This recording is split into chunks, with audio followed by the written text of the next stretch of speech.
Welcome, welcome, welcome. Mark's message, the 21st of October. We're getting closer to Halloween, everybody. But before I begin, I'm in Peachtree Corners, Georgia, peachiest place on the planet. Real quick, I'm going to give my shout outs. Ken Walls, Grow Live, Go Live Academy. Yeah, that's right. I said that. Jeffrey Gittimer's emerging sales winners, his diehards, also the Megamind people that are out there. We have right here a Georgia boy himself, Benjamin Franklin Gay III. That's who I'm talking about. Now, before I bring Ben on, I am going to read a quote, and then I'm going to do his bio real quick, and we're going to delve into it. But it goes like this. It says, "A legend is an old man with a cane known for what he used to do. I'm still doing it." Miles Davis. Guess what?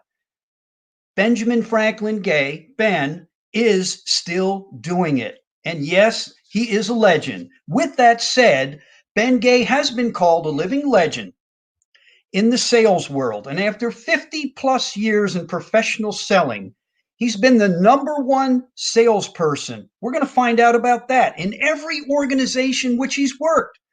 This is a beautiful thing. At the age of 25, he was president of what was then the world's largest direct sales network marketing company.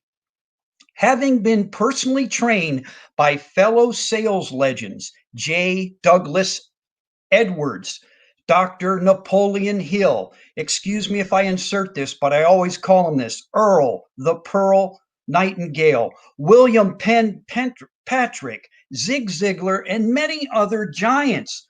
One of the most famous, popular, powerful sales trainers in the world, Ben now writes, publishes, produces the Closer series, books on audios, videos, newsletters, teletrainings, live seminars, a series that is considered to be the foundation of professional selling.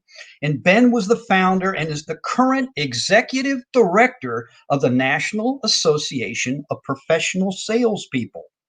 And Ben and his lovely wife, Gigi, and I got to insert this, Ranzoni Books. Thank you, Gigi. They live near Lake Tahoe in a little northern California place, which is Placerville, California, where the California Gold Rush began. I'm not going to say any more other than, the guy knew Charlie Manson. He knew some of the Apollo astronauts. What hasn't he done? He appeared out of a phone booth. With that, I got to bring him on. Here we go. Welcome back, Ben. It's good to see you. Thank you, Mark. Good to see you, sir. It's always good to have you back. I really appreciate you doing this. I got to ask, what's now, what's new, what's next for Ben Gay? What you been doing? Well, what we're doing currently, and some of your listeners, viewers might be interested in this, is we're adding to the Closers series. People have been asking me to do it for years, and we're now doing it. The Closers parts 1, 2, and 3 are out. Just signed the deal for Closers part 4, and Wow. we'll probably bring out 10 or 12 a year for the foreseeable future until we go through all the various categories. These are like chicken soup for the soul, chicken soup for the horse trainer soul, whatever.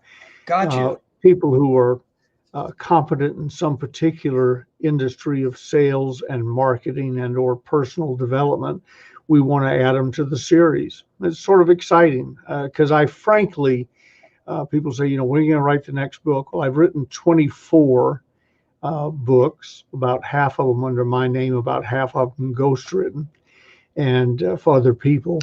And I was about done. I've said it. People say, I want to know what you know. Then buy the books. I wrote them. They're available. You have most of them.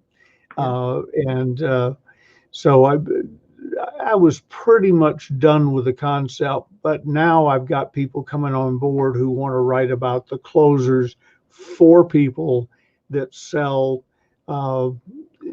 supplements to Medicare. That's a Oh, wow. special thing, and it's a hot market. About once a year, it gets really hot as the open dates come. and I've got the top guy in the industry who's just signed to write one of the series. So that's exciting to me. I may live to see the Closers Part 24.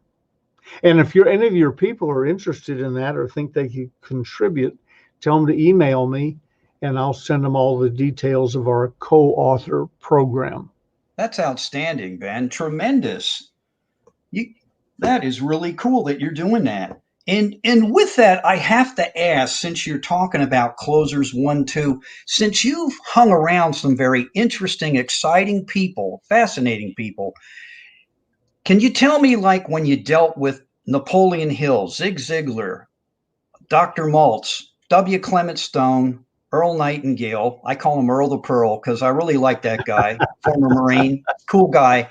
And he really, but to me, Ben, you truly emulate, and I'm not just saying this, dignity, style, and grace. The way you conduct yourself, present yourself, you're truly a professional. And what did you learn from any one of these gentlemen? I mean, that is like cream of the crop to be hanging around with. I mean, did they teach you? You teach them? I mean, we kidded about this before we started tonight. Well, I was Earl, for instance, Earl Nightingale was on the Arizona, December 7th, 1941, the day that I was conceived. Many people don't know the day they were conceived, but my dad was That is home awesome. from the Navy on leave, got word to report back to his station, and he and my mother had one last encounter, thinking they may not ever see each other again. So I Correct. know the day I was conceived, Earl was on the Arizona when it was shot out from under him. So I'm sure I taught him things. He wanted me to build his distributor organization, which I did. He wanted me to be president of Nightingale Conant. That was sort of a step down from where I was. It was an honor, but I was doing better than that. So I passed on that. Right. Dr. Hill was thrust upon me by William Penpatrick, one of my mentors, hired to be I kid and say they had to pay him $50,000 the first year. In today's money, that's about $500,000 to be my friend. And so it was, and then we grew to just love each other. And we taught each other a bit, but I think it was about 90% him teaching me and 10% me teaching him. I said to someone the other day in an interview, they said, well, who taught you this and who taught you that? And Og Mandino literally saved my life, saved me from suicide based on an experience he'd had with a gun in his mouth. And I said, it's hard for me to figure out sometimes because I wasn't taking notes 50 years ago. Oh, I'm with a legend and he just said this, I'll write it down. We were just trying to make a living. A bunch of us were just trying to make a Right. living. Right. And so it wasn't, it was impactful, but I didn't know how life-changing it was at the time. But I sometimes find it hard to remember clearly where I start and they left off, because it was like drinking from a fire hose. We were the place. We were what was happening in direct sales, public speaking, etc. In the late mid 60s to early 70s until Bill was killed in a plane crash. So Bill Patrick was Right. killed in a plane crash. So it was everywhere I turned, there was somebody sharing something with me, and hopefully I gave a little bit back. But I was just blessed. I answered an ad. You and I have talked about it, September 15th, 1965, in the Atlanta Journal-Constitution. Two of us, of all the people who could have read the ad that day, two of us answered it, Zig Ziglar and me. Zig was a cookware salesman from Columbia, South Carolina, saw the same ad, went to the same meeting with me and my partner, Jimmy Rucker, greatest salesman I ever personally worked with. And that was our launch date. Zig was 18 years old. Zig was Wow. in the 18 Navy, years old. 18 years older. Older. Okay. I'm sorry. Zig Yeah. was, yeah. He was in the Navy the day I was born. So Wow. but this was the beginning of his first big payday. So the reason I know all these people, I've had people say, you trained my father. In fact, you trained my grandfather, and now you're training me. How old are you? Well, what you got to understand was I started making a lot of money at 23. I was president of the company you referred to, Holiday Magic Cosmetics, when I was 25. Right. And the youngest of my mentors, the very youngest, were 12 years older, and then it jumped to 18 and so on. And when Dr. Hill and I were working together, he was 80. When we started, he was 84. I was 25. Biologically, he could have been my great grandfather. So some people have trouble even believing that with Dr. Hill, for instance. How'd you know Dr. Hill? Well, I was sitting in my office. He was brought to me. He was given to me as a gift. That's how I know it. Yeah, but he'd be 140 if he were alive today. I said, well, unfortunately, he's not alive today, but he was 84 and I was 25 when we met. So you make your own luck. I'm the one that picked up the paper, paid for it, and read through it. Apparently, 250,000 other people didn't do that day. So a part of it is me taking action. I'd been broke.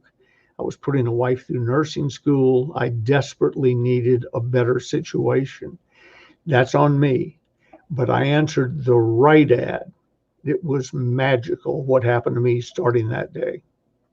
Ben, that is amazing what you're talking about. Like you just mentioned something. You've been broke. You struggled. You went through trials and tribulations more than one time. I'm sure Napoleon Hill has. Zig Ziglar did. Dr. Maltz probably did. W. Clement Stone, Earl Nightingale. I've been reading this book, Super Achievers. I read a little snippet about what he went through. So, can you talk to us about, when you get, I don't want to say backed in a corner, but what propelled you to like say, hey, I had enough of this. I'm moving forward. I'm going to get it done. And, and reading your closers, I love it because to me, what I've learned so far is a closer is a person of integrity. He's helpful. He's hungry. He's always learning. He's looking out for other people. It's not just about me. Can you elaborate on that, like these struggles and how you dealt with it and moving forward? Yeah, in the closers part one, which as you probably have discovered by now is a little rough and tumble. It's Yeah. not politically No, it's correct. not. Yeah. No, it's not. Yeah, it's the red raw meat of selling, the kicks, the blocks, and the punches, the way selling really is not the way we wish it was. The closers part, this is the book we're talking about, the closers part one, There you go. the best-selling book on selling closing ever written. We sold over 10 million copies of that when I quit counting 25 years ago. So I love in the up at the top in the right hand corner, it says this material is not for the beginner or the novice. It is specifically intended for the sales professional only. Yep. It's almost like, in case of fire, break glass, Yeah. I mean, I'm being for real because you get down and dirty about what selling's all about. Yeah. If you're easily offended, this may not be your book. Now, the closers part two, which is the favorite of all the 24 books I've written, the closers part two shows you what sophisticated people really do with the information in part one. And then the last chapter, you and I had talked about it, which I think you've read, Sales Infiltration, yes. Shows you exactly. It was the hardest thing I ever wrote. Exactly what does a master closer, sales infiltrator do? How do they do it? And finally, one day in a little burst of inspiration, I said to myself, I got it. I know how to explain it. And I sat and wrote that longhand, 45 some odd pages, I think, wrote it longhand in one sitting. Mark, I remember watching my hand move. I wrote it longhand on a legal pad. I remember watching my hand move, and it was almost like it was disconnected from my body. I had finally doped out how to tell you what those of us who have been terribly successful in selling really do. You got to know the basics. You got to read Closers Part 1, go to kindergarten, go to middle school, high school, whatever. You got to learn all that. You have to know it.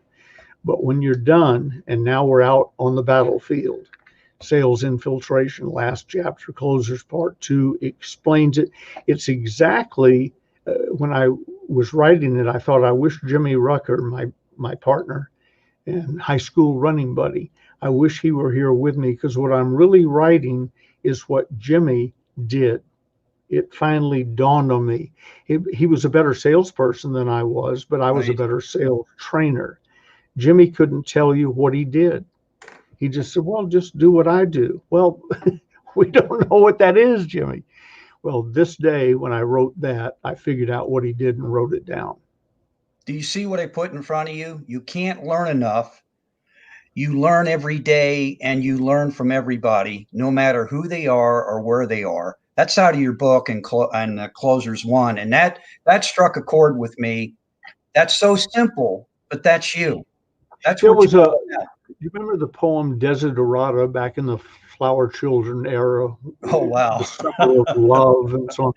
In there are many wonderful things. If you gave me a Ben, few you're not words, going to howl at the moon, are you? I mean, but if you gave me a sentence, a word or two out of any one of the paragraphs in Desiderata, I could probably tell you the rest of it. But the one I remember most clearly for some reason was, listen to the dull and ignorant. They too have their story. And I have learned, I think I qualify to be among the dull and ignorant at times, but I somehow that stuck in my mind. And I have learned from a guy in my life was named Jay Maxwell. He was a pig farmer across the road from some property I bought when we first moved up into this area. He had a third grade education, and I really think he was exaggerating that. He showed no signs of a third grade education. He was as uneducated as any human I've ever met who could breathe without a ventilator. But he was wise beyond belief. He wasn't cluttered up with all the things in society and the this and the that. And you got to think about it 87 ways. He was just, you ask him a question, boom, there's the answer. He was just incredible. So I've listened to Earl Nightingale and W. Clement Stone and all these people and worked with the astronauts and taught at San Quentin for 5 years. I learned just as much from Jay Maxwell, the pig farmer. and you even talked to Charlie Manson. How about that? Yeah. He was 80 years old when he died and just starting to settle down. There was a lady outside the gate who, she and or her predecessor had been sitting there for 40 years. He was going to marry her. And I thought, God, Charlie is finally settling down. And then he died on us at age 80. Well, that brings up a great point, and I got to share this. When I say East Lake, like the country club, and when I talk about somebody revered, and you know who I'm going to mention, Yeah. Bobby Jones. I remember this is probably 20 years ago, but I was out there and I talked to people, some of the grounds people when I was out there. I said, "What was Bobby Jones?" These were older people. They just like went on and on about how much of a gentleman he was. He had humility and, like you, style and grace, and he was a fantastic golfer. It's a shame I forget the name of that disease he caught. You probably I think it had to do with his spine or something because he wound up on crutches later on in life. But why did he quit golf? Was that something he decided to do? Um, Well, first of all, he never wanted to be a professional. He okay. loved the game of golf. He never had, people said, I wonder when he decided not to be a professional. He told me he never intended to be a professional. He loved golf. He was born on a building lot that later became part of East Lake, course number 1. And so you could literally say Bobby Jones was born to golf. He Oh, was wow. born on, like, I don't remember where it was, but like the third tee. Gee whiz. and it was sort of prophetic. But he was just a wonderful gentleman. I knew him as an older man, and I was a kid. This was back when my dad would take me to the club, and I've told you before, the rules were be quiet.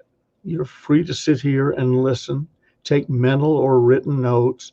Don't say anything unless asked a direct question, and then answer with yes or no if possible. And so based on that, I got to sit at the feet of giants, the chairman of the board of Coca-Cola, the founders, and Wow. so on, Home Depot, and so on. And among the things that came in that package belonging to East Lake, it was called Country Club then, now it's East Lake Golf Club. Right. But Right. got to meet people. There weren't many of his ilk, but got to meet people like Bobby Jones. And one of my favorite memories of him, was sitting in the Crystal Dining Room at the Country Club. We had a city club, the Atlanta Athletic Club, and a yacht club, and so on. But I saw him, I think, only at the Country Club. When he would walk into the Crystal Dining Room, unannounced, nobody made a big hubbub, but somebody would always see him, and you'd hear the murmur start. And then slowly but surely, there'd be a standing ovation just because he walked into the room. And that's how much they revered him. The Grand Slam trophies were in the trophy room right off the main lobby. And this was his home course. He helped create the Masters with Augusta National, but East Lake was his home course.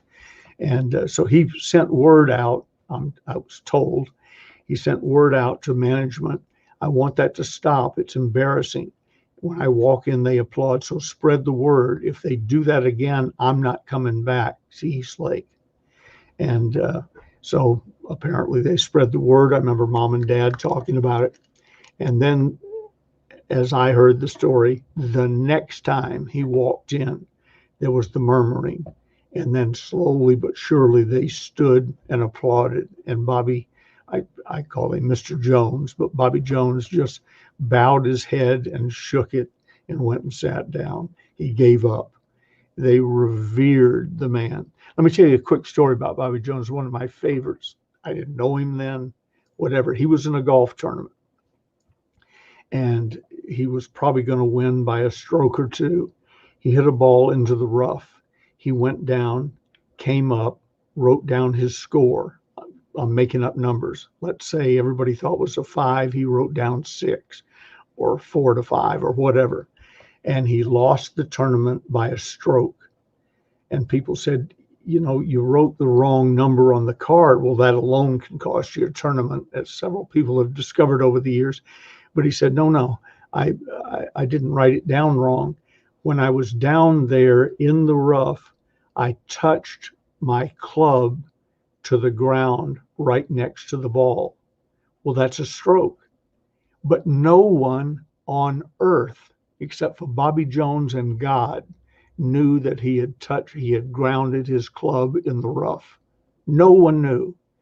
But he wrote down the right number and lost a golf tournament. I always thought, now that is really when people say integrity is when you're doing something and people are watching or something. I said, no, integrity is when you're behaving properly and no one is watching. And Exactly. Bobby Yeah. Jones did that. He was a man's man. Now, by the time I knew him, he was an older man. He was already on crutches, but he was a successful lawyer in downtown Atlanta. Yes. Yes. I've heard about that. And he's like revered. Tom has a quick question. We were talking about mentors and, you know, these highly motivated individuals. Was Bob, what about Bob Proctor? He says, was he under your tutelage or has he been under any influence? He's been under Bob, Tom says he's been a great influence for him. Do you know who Bob Proctor is? Yeah, I do. Bob was one of our Holiday Magic distributors in Canada, and a fine man. I haven't seen him or talked to him in years, but every time I see him on Facebook or whatever, I like whatever he's doing or endorse it or whatever. Great guy. When I went up to save the Canadian company, it had lost money for 5 years and had declining sales I think it was every month, but I know it was every year for 5 years. And William M. Patrick said, go up and save it or pull the plug. And Wow. so, there comes a time when you got to cut your losses. As Right. one of my mentors said to me, when you're riding a dead horse, dismount. So I went up, and Jerry Bowes, a good friend of mine who I had sent up there a year or so before, he met me at the plane, and we went in to town in Toronto. And I said, all right, what do we got to work with? And he said, I'll show you tonight. Well, that night we had a meeting, an opportunity meeting or a distributor meeting or something. And we were standing up on stage. He said, look over on the left. And I looked over on my speaker's left. And he said, see the guy with the flaming red hair? And I said, yeah. He said, that's Bob Proctor. That's Oh, about wow. that's about what we have to work with up here. And it turned out Bob was not what saved the company. What saved the company was getting them excited, having contests and so on. But he was a major player in it. So like Zig, I'm always proud to say, did I know Bob Proctor? Yes, he worked for me. And one of his most famous things is a speech. I think he wrote a book called I Am, which came from a speech that was my signature holiday magic speech all over the world. I am. Don't set goals, claim goals. I am successful. I am rich. I am. But yeah, I know Bob. The one who used to really bug people say, do you really know Zig Ziglar? And if he was in earshot of me, I'd say, yeah, Zig worked for me. So we started on the same day in Holiday Magic, Right. and Zig got off to a faster start, but I caught him pretty quick. And after a year-long contest, he won second prize, the Rolls Royce. I won the mystery prize. The mystery prize was presidency of the company. So Zig was 18 years older and taught me a whole lot. Bob is, I'm guessing, 6 years older. And I learned from him. But the truth is, he worked for me. That's great. And what I was getting at when I brought up these names, they had struggles. So, did any of them ever think about suicide? Or, and I'm not trying to be crazy about Yeah, this when I ask you this question, did that come into the picture for, like, say, Earl Nightingale, Clement Stone, Dr. Maltz, Zig, Napoleon? I mean, I was did hoping you'd keep going until you got to Og. I know for Og sure Og. Mandino? Yeah, Yeah. we've all talked about periods of depression. Earl told me he had gone bankrupt 3 times between personal and corporate. So, it wasn't all just, hello, I'm Earl Nightingale, and therefore I'm Mhm. successful. That wasn't the way it worked. When Earl and Dr. Hill used to stay at the house uh, for long weekends, we'd sit around and talk about how to make more money. They were trying to make a living, a good living, but try to make a living. Og, however, uh, I think he wrote about it in some of his books, but he literally saved my life. We were talking about depression and down and out, and he was a throw up on yourself park bench drunk at one point, and he was going to commit suicide. And he went to a pawn shop to buy a gun, but it was I'm making up numbers. I forget. I think it was $39. He didn't have $39, so he said that saved me from suicide. Fast forward a little bit, he did have the money to get a gun, and he was still a drunk and depressed and so on. So he was telling me about it. He said, Ben, I put the gun in my mouth and I tasted defeat. And I said, what's that? He said, if it ever happens to you, you'll know. I tasted defeat. Well, fast forward a couple of years, Bill Patrick and I had our parting. I was fired. Uh, Still had plenty of money, but the new money had stopped coming in. Freud said the 3 worst things that could happen to a young man were getting fired, turning 30, or his father died. Well, I had all 3 happen in about 6 months. And so I'm sitting in the big house in Marin, and to the outside observer doing well, but I could see the Right. end coming. We're still spending money like we have it, but the new money isn't coming in. And So my wife went to do something. My son was at school. I was up in the office on top of the hill overlooking San Francisco Bay, a glorious setting, but I was terribly depressed. So I got out my trusty 357 Magnum, cocked it, put it, position myself so I wouldn't splatter blood all over the office. So I'd go out on the back deck. I thought that would be nicer for my wife. Hmm. And I put the gun in my mouth and Wow. splat a flashback like you see in a movie, where something happens and go boom, boom, boom, boom, and you see all these different scenes. I flash back to Og Mandino telling me that he tasted defeat, and suddenly I knew exactly what he meant. I tasted defeat, steel, uh, oil from cleaning the gun, gunpowder from it being shot at the target range or something.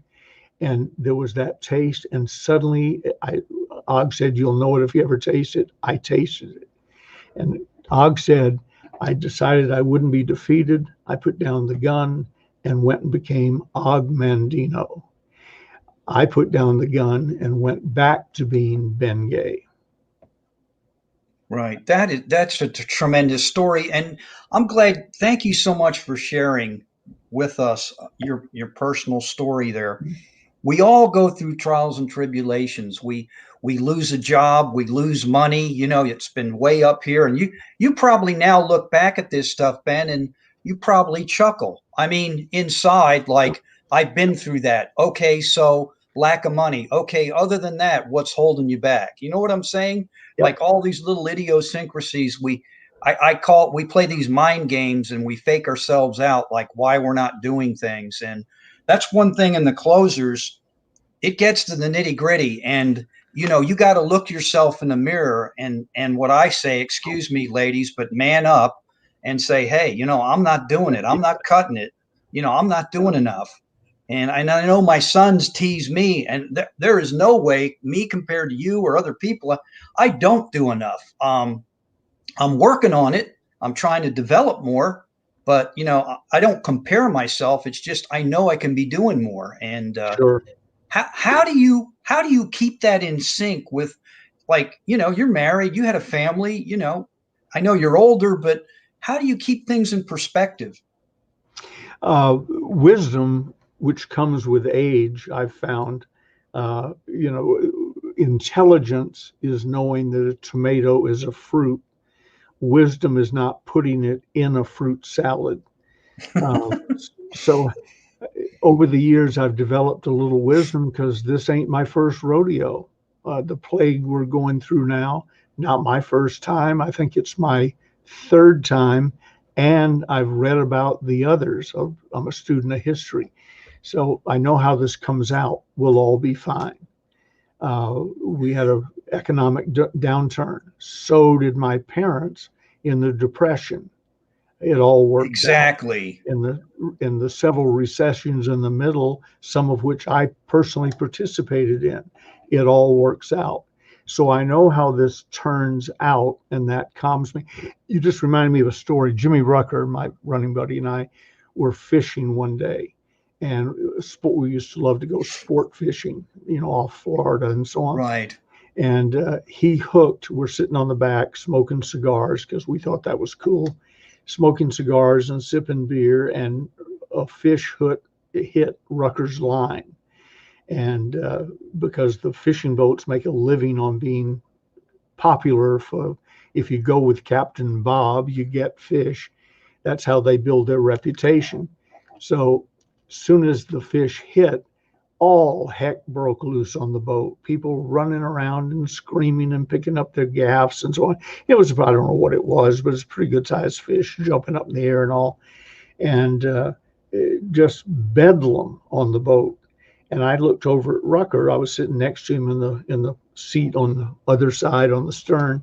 I looked over at Rucker, and he's taking a turn on the line or two, but he's just looking out, and like nothing. He was the only person on the earth that didn't know he'd hooked a fish. And so I looked at him, and he saw the quizzical look on my face. He says, "Ben, the fish doesn't know how this turns out, but I do." and that calms me. And sure enough, a few minutes later, the fish was up on the back of the boat, lying on the deck, and Rucker was right. So, we're going through these difficult times. And I live in California. The state's burning down. I've lived here Right. almost 50 years. The state's been burning down ever since I got here. A couple of years ago, we had a 100,000-acre fire burn right up to the back property line of my brother-in-law's 20 acres and his cabin. He got through it. A dear friend of mine, the Parrott family, they're in the dental business in Paradise, California, were one of the 6,000 people that had their house burned down a couple of years ago. 6,000 houses burned, the whole community to the ground. They've picked up, moved on. They moved to Arizona. They reopened it. They lost their home, a rental home, and their dental practice. Wow. 6 months later, they were living in Arizona, had a new home, a new dental practice, and life has gone on. So it all works out. It's no fun when you're in the middle of it. People say forest fires are good for the forest. That's true. If you haven't managed the forest properly, it's almost necessary. But that doesn't make it any fun while you're in the fire. That's Correct. one of those Correct. hindsight things. So And I've lived long enough to have some hindsight. Absolutely. And you're probably like right now, we're going through this COVID thing. And, there are people that have lost jobs, although it's created another set of opportunities. People are going into virtual as far as whether it's training, selling, communicating, just what we're doing here. And there's a whole avenue of possibilities out there. I think it's a matter of how you look at things. And when this hit, I just kind of went, yeah, I went through something 11 years ago, that really impacted me, that financial hiccup we had. So when this hit, I'm like, okay, what else are you going to throw at me? Because I've been through that end. Yeah. So big deal. Now what? But some people let things, I don't want to say eat at them, but it just plays with their psyche, Ben. And I guess my question to you is, how did you propel yourself? Did you read? Did you hang around those people that were positive? You said you were constantly looking at ways to earn money or make money as opposed to a job situation, applying for a job. So could you explain what you meant by that when you got together with your group? Well, an example was not long after the suicide thing, Bill Patrick and I got in a fight where we were beating each other over the heads with our wallets. And the attorneys were getting rich. We were losing money. Bill wound up crashing our P-51 up at the ranch and dying. I wound up broke. And you mentioned broke a little while ago. Mike Todd, Elizabeth Taylor's 87th husband or whatever he was, said, I've been broke many times. I've never been poor. And that's a great point. Yeah, that's a lot of what got me through my comfort zone, thanks to my mother, my father, the environment in which I was raised was set so high. I've been broke several times. I've never been poor. I drove into this town in 1976 with a nickel in my pocket in a borrowed car, literally, and began the 800 call center industry. And when I was talking to my mother on the phone, she was back in Atlanta one day. She said, well, what are you going to do? What she meant was, are you going to go to Sears and get a job or something? And I said, well, I'm starting a new business. It's going to be toll-free, an answering service, sort of an executive locator thing. I didn't even have it clear in my own mind yet. And she said, have you ever thought about getting a job? And I said, Mother, who do you think you're talking to? And, no, the answer was no. It never crossed my mind. So it was slow going in the beginning, but we built the world's largest nationwide, worldwide eventually, answering service, order taking service, and so on. Starting from nothing, zero a nickel. I left Marin County in a borrowed car with 45 cents in my pocket. And on the way from that area to this area where I'd never been before, except I flew in once and did some sales training for a company that was here. I didn't know there was a thing called the Carquinez Bridge. When we got to it, the toll was 40 cents. And so they took 40 of my 45 cents, and I drove into this town with a nickel in my pocket. But within a year or two, we were the largest private employer in El Dorado County. And Wow. within 2 or 3 years, we were taking 50 or 60,000 phone calls a day and had a booming business. What triggered Go ahead. What triggered that idea, I'm sorry, in your mind to get the call center? How were you just like writing ideas down or masterminding with Well, I other do people? that all the time. I'm never more than a few feet away or within an arm's length of a memo pad, and they're all over the house, next to my bed, in the bathroom, and whatever. And I write Does them it down in the does morning. that drive Gigi crazy Yes, with your yeah, it doesn't fit in with her decor, but I pointed out to her that her lifestyle is pretty good, and it comes from the memo pads. So she reluctantly and grudgingly allows me to have them all over the place, each with a pen clipped to them. In Oh the middle my. of the night, when I get up, you just unhook the pen and write it down. This morning, Mark, I had, this isn't a big deal or even a big day, but this morning, when I gathered up all my memo pads, I go through the house, gathering them up as I head to Right. the office wing. I don't know, I probably had 6 slips of paper with a total of 25 reminders or new ideas, which then went into the proper page in my daily planner, which Dr. Napoleon Hill taught me how to do, a daily success system. And so I don't lose them. Steve Jobs, somebody said, any person who's ever taken a shower has had great ideas. The difference is some of us step out of the shower, write down the idea, dry off, and go do something, versus later in the day thinking, God, I had a great idea this morning. I remember what it was. I remember it must have been good, or I would, and it's gone. So mine is discipline. I am lazy by nature. I'd make a great bed patient, somebody bedridden. Give me a book and television to 24-hour news. I'm a happy camper. Wow. But the daily success system that Dr. Hill made me develop gets me up because I have to go do what's on the list. On the list, number 4 today is you, and that won't be crossed out in black until we're Wow. here. But Man, I'm honored. I was on your list. Holy moly. you've been on my list before. But so it's discipline, and I've been broke. I have no desire to be broke again.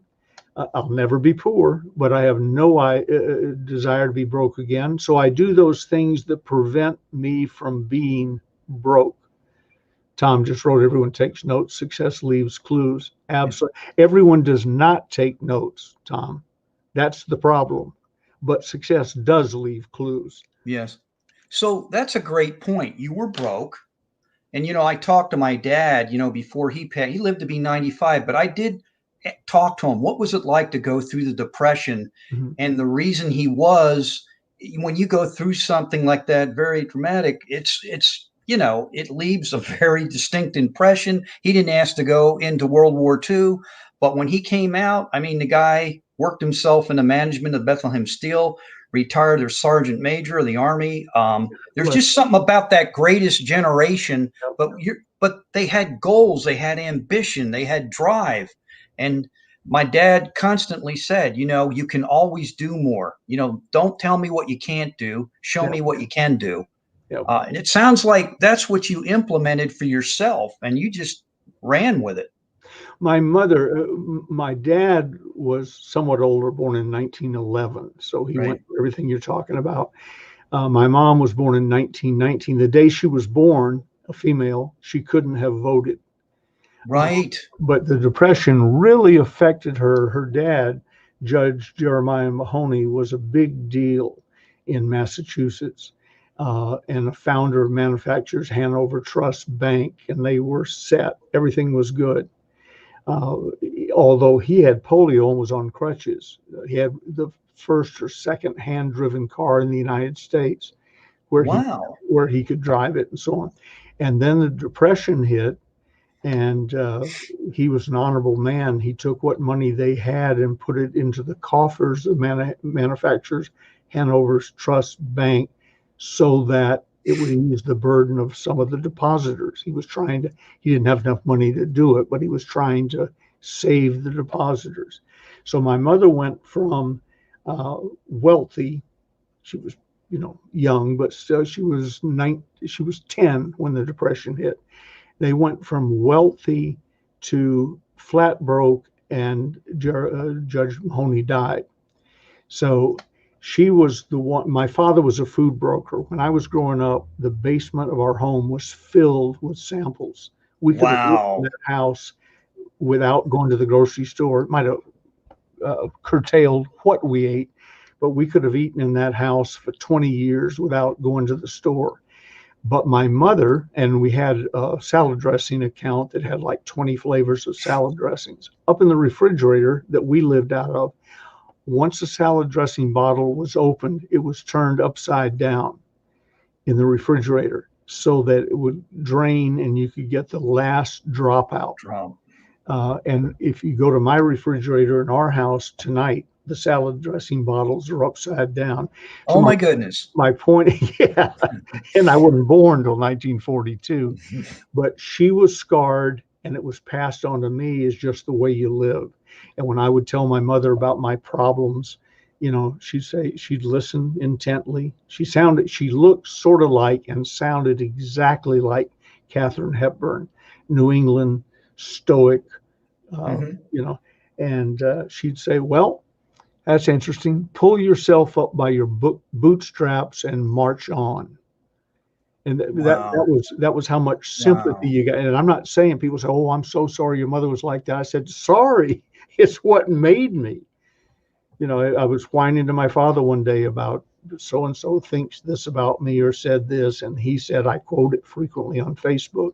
He said, "When you realize uh, you'll quit, you'll worry less about what people think of you when you realize how infrequently they do." So Amen to that. yeah, That's it inoculated me from all the things, people don't like the haters. I don't know where that term came from. I have right. all these haters, and I go, no, it's worse than that. You have all these people who haven't given you a conscious thought since the last time you were standing in front of them. And they won't give you a conscious thought again until you Right. reappear. They don't care about you. They're living their lives. And combine that with my mom saying, well, that's interesting. Pull yourself up by your back. It's sort of hard to tell somebody who was rich and then went broke about how tough your life is in this society. So that's a great point that's going to lead me into this next question. So when you started out, you were in sales. Were you an instant success? Well, I was an instant success at the lower level, selling Krispy Kreme donuts door to door. I was number one in the city of Atlanta and won a bicycle. Looking back, I sold a lot of donuts just to get a bicycle. How old were you when you were selling donuts? I'm guessing 10, 11, 12. So, Wow. whatever age you are when they say, here's the fundraiser and go do it. And, but when they delivered the brand new bright red Columbia bicycle, I was Uh-oh. I was hooked. I thought, I talk and they give me things. This is good. I like this. And I was born into a family where everybody, I'm sure they had their ups and downs that they never told me about, but basically all of my father's brothers and sisters, there were 7 of them, each Mhm. owned their own business and were successful, and they were all in selling. Right. Then being raised at East Lake Country Club, everybody there, you had to be reasonably successful or you wouldn't be there. I was around all those people. So it set my comfort zone really high. I have a friend, he's more than a friend, we adopted him, named Lamont Bowen. Uh, he wrote a book called Don't Let Your Past Hold You Back. Yes. He came to me when I was teaching a public speaking class at Lompoc Federal Penitentiary, and he was getting up his nerve to come to me. He was a 19-year-old drug dealer without a high school education. But I talked to him for a few minutes, and I just sensed something. So I tricked him, and he walked in the door thinking he was going to sit at the back of the room. I took him in the side door, and he was at the front of the room. And I said, "Ladies and gentlemen," I think there was one lady there, a guard, but out of habit. "Ladies and gentlemen, our special guest speaker tonight is Mr. Lamont Bowen." We'd known each other about 5 minutes. He got up and talked, and Mark, he was as good as Martin Luther King Jr. was for the 5 minutes he could talk. He didn't know much. He had no inventory. But for the few minutes he talked, the people, a couple of hundred inmates, went, "Whoa." And when he finished, he got a standing ovation. Long story short, I helped him get his GED. That's great. Then he wanted to go to college. Gigi and I guaranteed the loans. We've never had to pay a penny, but we guaranteed the loans. Then he wanted to go to law school. We guaranteed the loans, never had to pay a penny. He graduated. He's been a successful practicing attorney now for 20 years, almost, maybe 15 years. And I just wrote a letter of recommendation to get him in college, a letter of recommendation to get him in law school. I just wrote a few weeks ago a letter of recommendation for a judgeship. Wow. He's about to be Judge Bowen. That's incredible, Ben. And but here's the difference. Zip codes. He was born and raised in a very bad area of San Diego and Los Angeles later. And his role models wore fur coats and drove long Cadillacs with a long hood and floppy hats and so on. He got in a gun battle with his stepfather. Lamont did. Both of them survived. I guess, fortunately, they were both bad shots, but nevertheless, I mean, he's been through things in this book. You wouldn't believe what he's been through. And he's about to be a judge in a federal court. One, someone took an interest in him and encouraged him and motivated him, but he did all the work. I don't get any credit, zero credit. We might have been able to spray a little WD-40 on his path here and there, but we get none of the credit. But the reason he isn't in prison or dead today is because somebody took an interest in him and encouraged him. And the reason he got in that problem to start with was he wasn't born 2 blocks out the front gate of East Lake Country Club. So, there's a lot of things that go on in life that you don't have as much control over as you think. And he was one. But once he took control, he took off like a rocket ship. And yes, for those of you looking, going, is that possible? This is similar to a picture we have in our dining room. And that's neat. We'll look Don't at let him. your past hold you back. Yeah. People will look at him, and if they don't know the story, they go, "Who is that?" And what they're saying is, "You're all lily white, and there's this black guy up in the China hutch in this thing.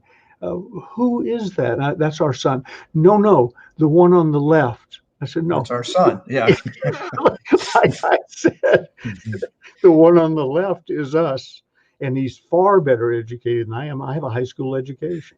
And that brings me to my next point. I just wanted to share this with Tom. He said, we become the total of the 5 people we associate with, from Jim Rohn. He paraphrased a little bit. Yep. Did you feel like, I don't want to say inferior, but you mentioned about high school. That's as far as you went. Some people don't even know this.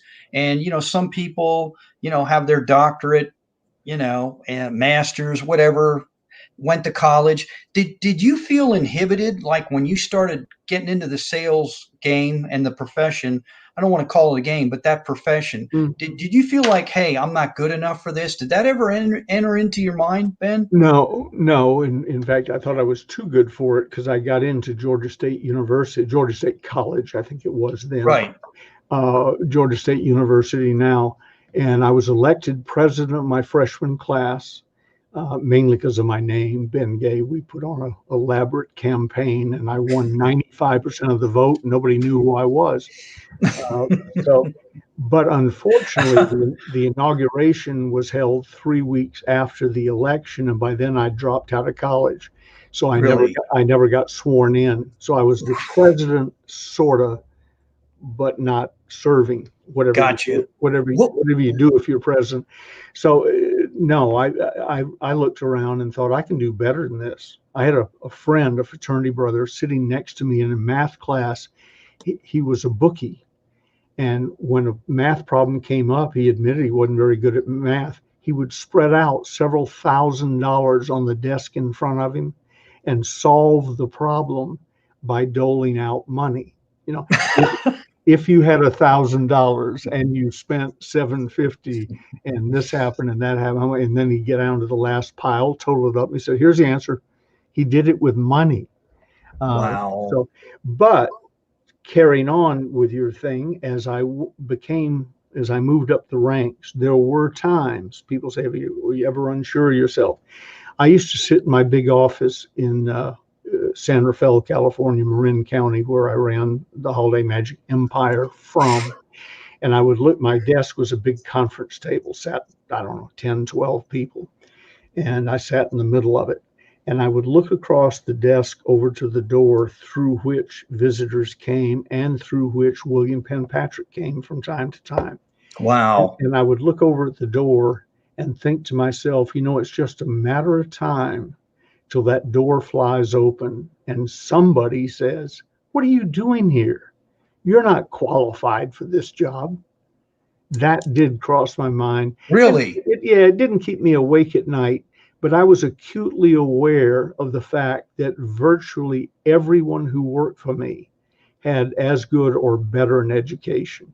Hmm. And we had at the peak about 1 million salespeople between the various companies in the various countries, had 1 million salespeople working for me at any time. And I was probably the least qualified of any of them, except I read a lot and I learned how to speak. Outstanding. What was your biggest payday when you got into speaking? Do you remember? How much did I, they I, pay you? I remember it clearly. Well, my fee today is still 9,500. I haven't raised it in 20 years, and right now there's no point in raising it. There are no live events. Right. But 9,500 back when a lot of people were charging 500 or 1,000, I just, well, if I'm going to leave home for a day, a speaking engagement, a 1 day speaking engagement is 3 days, 1 day to get there, one Get there. day to do it, and so on. If you're going to pull me out of my house for 3 days, you got to pay for it, 9,500. But to answer your question, my biggest paid days, 11 days, but all one engagement. I was hired by a dear friend to go to Norway and give 10 speeches spread over 11 Wow. days. And they bought a lot of books. And when the time was over, they had a board of directors meeting / farewell dinner. And at that meeting, they gave me 5% of the company, not only as a reward, but to continue working with them. Well, between the 95,000 I was paid for the speaking, and I'm guessing 50, 60,000 for the books, and the 14 million the stock was worth on the European Stock Exchange. They gave it to me. That was a 14 million plus engagement. That probably is my biggest cash. Now, I own parts of companies as a result of speaking and so on that amounted to more. But as far as high, come speak to us, here's $14,125,000. That was probably it was my biggest payday for just talking. Okay.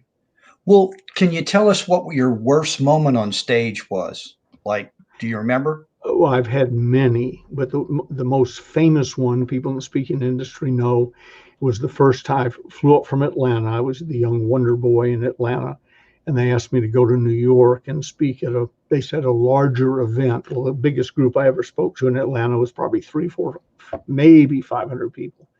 I go to the Park Sheraton Hotel in New York, I go in, they said, you might want to scout out where you're going to speak in. I walked in, it was the grand ballroom.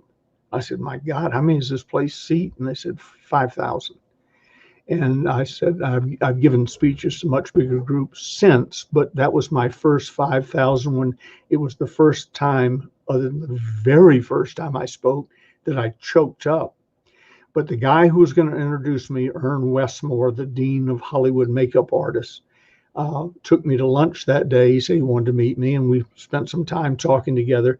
And during lunch, I didn't realize it, the significance, but he was eating little pills like they were M&Ms. It turns out they were nitroglycerin because he had a heart problem. So we had a lovely time. He said, would you mind if I introduce you tonight? I really like you, and I think you're going to be something in this company. And because then I was just a local distributor. And I said, I'd be honored. I called my mother. I said, Ern Westmore is going to introduce me tonight. She said, no, he isn't. She had watched him on television doing makeovers on the Art Linkletter show 50, 60 years ago. And she couldn't believe, A, that I knew him, and B, that he was going to introduce me. So I walk in the room, come in the side door right before everybody starts working, and Ern's up talking. And then, and I'm looking out over that crowd, and I almost ran from the room, slip out the door and just go up to my room, pretend like I'd forgotten I was supposed to be there. I was petrified. And as I'm about to I was standing there with one foot up on the riser, about to go up. I started to pull my foot down to leave. And one of the pin lights swung over and landed on me. It was too late. They knew I was up next. And Ern said to the group, ladies and gentlemen, today I had lunch with blah, blah, blah. It was my pleasure. This guy is really something. It is my honor to introduce you to Benjamin Franklin Gay III. And as he said third, he dropped dead on stage. You're kidding me. No, as if he'd been shot with an elephant gun. It's not one of those, oh, he fainted. I knew from where I was standing. Bam. What did you do? I mean, did you just We did all these. There were a doctor in the house type thing. And then I'm standing on stage while they're working on him. And finally, the ambulance guy said, sir, he's gone. And I'm thinking, okay, he's gone. I'm standing here with 4 spotlights on me now and 5,000 people looking at me. What do I do? Well, we did everything by script. I could still give you most of the 47-minute script that we did at an opportunity meeting. And I thought, okay, how do you gracefully get into the script? And the body's still lying there. They put him on the Stokes litter. They wheel him towards the door. And just as he got to the door, I said, sir, wait just a second. I said, ladies and gentlemen, I had lunch with Ern Westmore today, and I asked him, because he had a heart problem, if he were going to go, how would he like to go? And he said, I'd like to go standing on stage, talking to people about how beautiful women can be. And I said, he had his wish. Let's give Ern one last standing ovation. Mark, they almost tore down the ballroom. I heard later that out in the lobby and in the first floor too, people wondered what went on, this roar that wouldn't stop. Ern went out, the doors went flap, flap, flap. And then the spotlight's back on me, and I thought, okay. And I said, good evening, ladies and gentlemen. My name is Ben Gay. I'm a general distributor with Holiday Magic, and it's my special pleasure to welcome you to tonight's meeting. And went on for the other 46 and a half minutes of the script. And then showed the film, ran about 15 minutes. At the end of the film, it said, turn to the person who brought you here and ask how you can get started. I couldn't prove this, but I believe of the 5,000 people, about 2,500 were prospects. The other 2,500 were distributors. Our normal closing rate in a group like that would be 40% on a really good night. That night, we closed almost 80% of the people in the room. So I have kiddingly told people since then, if you want to really be successful from front of the room selling, get somebody who's very famous to introduce you, who's willing to die on stage, because it gives you an emotional hook that you can't get any other way. So Oh that's my probably, goodness. I've had more personally humiliating things, but as far as most difficult one, that's got to remain number one. And you're no novice to telling a story. Has that always been like, did you develop that from your family? Because you explain things in story format, you paint word pictures. I can just imagine when you were in direct sales, selling people, talking to them about opportunities. Has that always come natural for you, Ben? I'm a Southerner. We talk in stories. Amen. Something happens on the news, a tornado comes Right. through, and somebody from New York in the little cheap suit with a indicia on his microphone walks up to some Southerner. Well, what happened here? And I think, oh no, no, you don't. You only have a 1 minute slot. And Right. the lady says, well, we moved here in 1919, and we were lying there. People told us there might be a tornado someday, but I didn't believe it. And I heard this noise, and I got up, and I had on my purple slippers, and I had on my pink bathrobe. you This know, is and the guy is this is looking at it. his watch. And so I said, no, you don't ask a Southerner an open-ended question. That's Yes. that's the way we talk. Yes. And I spent a lot of time in Southern churches. Used to go to Ebenezer Baptist Church and Did you really? Oh listen wow. to Daddy King preach, Okay. who was a far better speaker than Martin Luther King Jr. He wasn't as eloquent, but Daddy King would have us on our feet yelling and screaming, and I didn't know what he said. Right. I was in, you know. So a lot of Hey Ben, Southern, that's okay. We didn't use the Y word. I mean, I'll say it, Yankee, or we didn't talk about uh, revenuers. You know. uh, carpetbaggers. Yeah. Oh my goodness. That's going back. Yeah. But So a lot of it's just Tom Southern. shared It's something just here. like He goes, Zig wouldn't have been Zig if he'd been born in New York. sure, sure. Tom says selling is creating an emotional appeal. What do you think about that? Absolutely true, and or discovering it. Uh, People generally who are looking for Volkswagen don't walk into a Rolls Royce dealership. They they generally go or allow you to come to them or whatever when they're sort of interested, with the possible exception of food shoppers at the county fair.